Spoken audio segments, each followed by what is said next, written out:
Sometimes, the most dangerous thought in life is not fear or mistake. The most dangerous thought is when a person who has nothing suddenly allows himself to think about something more. At that moment, the world seems to freeze, and then it starts whispering why you don't have the right to do so. Today, I want to tell you a story that has stayed with me for a long time, because at some point I realized that it's not about a poor boy from a village, it's about each of us who has ever felt that our life is less than our dreams. I want to tell you the story of one boy, but in reality, it's a much broader story, because at some point I recognized myself in it, and then dozens of people I've met in my life. He was born in a small village where everyone knew each other and discussed other people's lives as easily as they discussed the weather. His name was Kabir, and to be honest, he had almost nothing. So almost that sometimes the word seemed too optimistic. His pockets were empty, his shoes had holes in them, his backpack was old and patched up, as if it had lived through more than one life. There were evenings when he went to bed feeling empty not only in his stomach, but somewhere deeper where the feeling of security usually resides.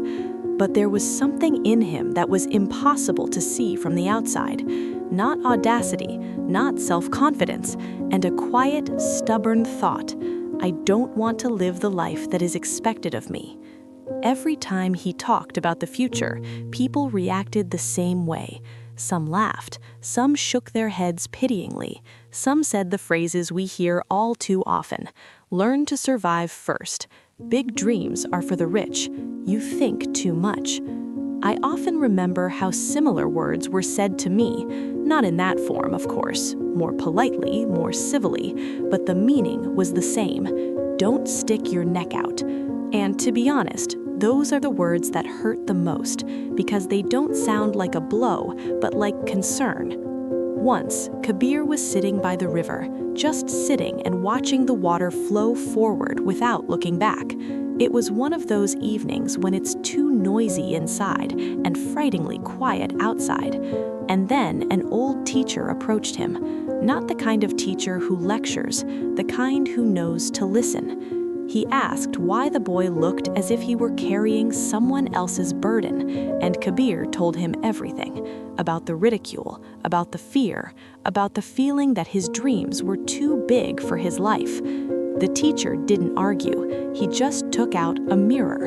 And you know, that moment seems to me to be the most important, because sometimes the best advice is not words, but reflection. Kabir saw himself, tired, with pain in his eyes, and when the teacher asked him to look deeper, he saw what we rarely notice in ourselves: an inner fire, not loud, not ostentatious, but real. The teacher told him something simple: if you don't remind yourself every day who you really are, the world will do it for you, and believe me, it will lie. That phrase stayed with me for a long time, because every day we really do look into the mirrors that life holds up to us: salary, other people's successes, comments, grades, and rarely into a real mirror. After that meeting, Kabir's life did not get easier, and this is very important to understand. No magic happened, no sudden money appeared, the problems did not disappear. His mother was sick, medicines were expensive, his father worked from morning to night and still came home empty-handed. But one thing changed: he stopped waiting for the right conditions. School in the morning, work at the tea shop in the evening, helping the mechanic on weekends. At night, books, notes, thoughts. Sometimes people write to me, where do I start if I don't have any resources? And my most honest answer is start with discipline, because it's free, and because it's what separates dreams from fantasies. Years passed, slowly, without fanfare. Kabir started with a small table for repairing phones, then a tiny shop, then another step.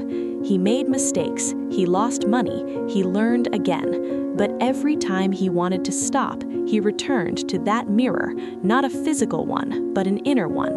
And you know what happened next? Nothing spectacular, just life started to change. People who used to laugh at him now wanted to work alongside him. His mother received treatment. His father no longer went out into the fields with his injured hands. And when the teacher came to see him again, no words were needed between them. I know a similar story, a woman who worked as a cleaner and studied accounting at night. Everyone told her that it was too late to start at her age. Now she has her own practice, and not a single post with motivational quotes, just a quiet, persistent life. And here's another one, a man who at the age of 40 decided he no longer wanted to hate mornings. He didn't become successful in the classical sense, but he became calm, and that is sometimes more valuable. And here I want to say the main thing, not as a mentor, but as a person. Big dreams are not about money, and they're not about success. They're about the inner permission to want more than yesterday. And if this story resonated with you in some way, don't rush to share it with the world. Keep it to yourself for a while. Protect that feeling, because that's the feeling they most often try to take away from us. Sometimes it's enough to just start today, quietly, without announcements, without promises. And perhaps years from now, you too will look in the mirror and see not pain, but fire.